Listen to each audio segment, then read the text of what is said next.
All right, Neil, here is my analysis of your golf swing. Dude, I absolutely love a lot of the stuff that you do. I love how dynamic your golf swing is. There's a lot of movement.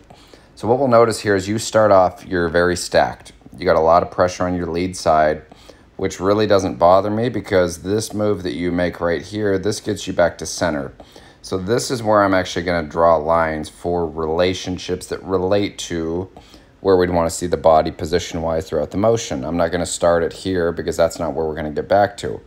So this is where we're going to start it from. So here's where the pelvis is centered.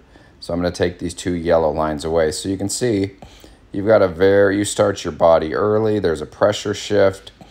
You shift it back to your right side. And the unique thing about this that I like is how well you actually push your trail side back on center as you're extending here.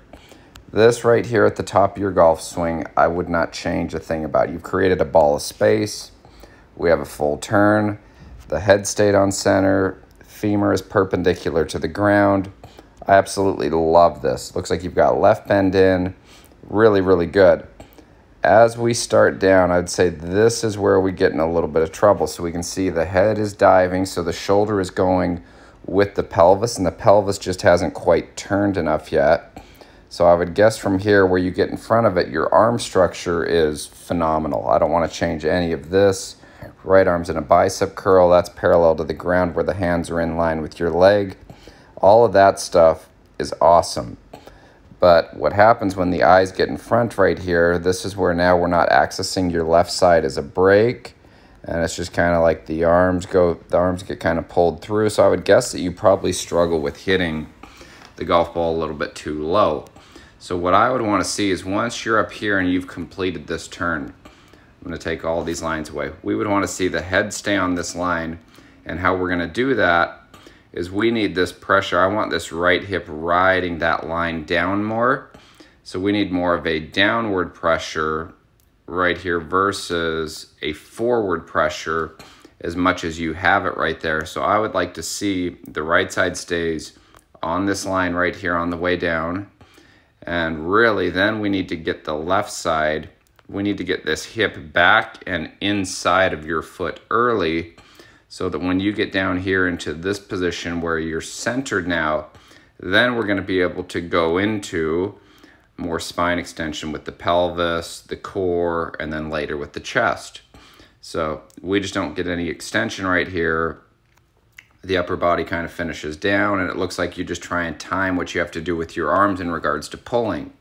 So if we go here to your down the line now, okay, I love the setup. Backline here is absolutely perfect. You're right here at about 150. So we can see that's at 150. Balance points are pretty good. Balls of the feet, knees back of the armpits. That looks like that's pretty much in line. We draw a line here on the shaft, here on your head. So as we swing it back, tons of width. I love the extension that you have here. You've started with body. You make a pretty full turn. Your recentering piece is phenomenal. I really would not change any bit of this arm structure that you have up here. So you've got trail arm underneath the grip. Right wrist is in a lot of extension. And that's why this club just lays down absolutely perfectly parallel to this plane. However, what we see right here, when the left arm is parallel to the ground, we can see the knees and the hips are still a little bit closed out. So this is where the arms are kind of starting to win the race. And we can see we're still in too much of a forward bend right here. And backline is just standing up a little bit right there.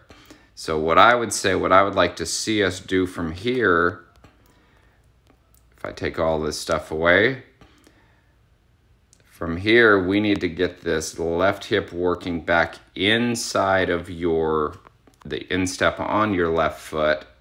You create great ground pressure. I love how you get into pelvic flexion right here. We just need to get this left side turning a little bit earlier so the right side can work down its wall versus having too much of a pressure shift forward that kind of makes you just try and time pulling your arms through. That's where I think you'd probably struggle with either the club getting stuck in the ground or just hitting low shots in general right there. So once we get the lead side around right here, then we'll be able to start working the pelvis into extension, the core into extension, and the chest into extension.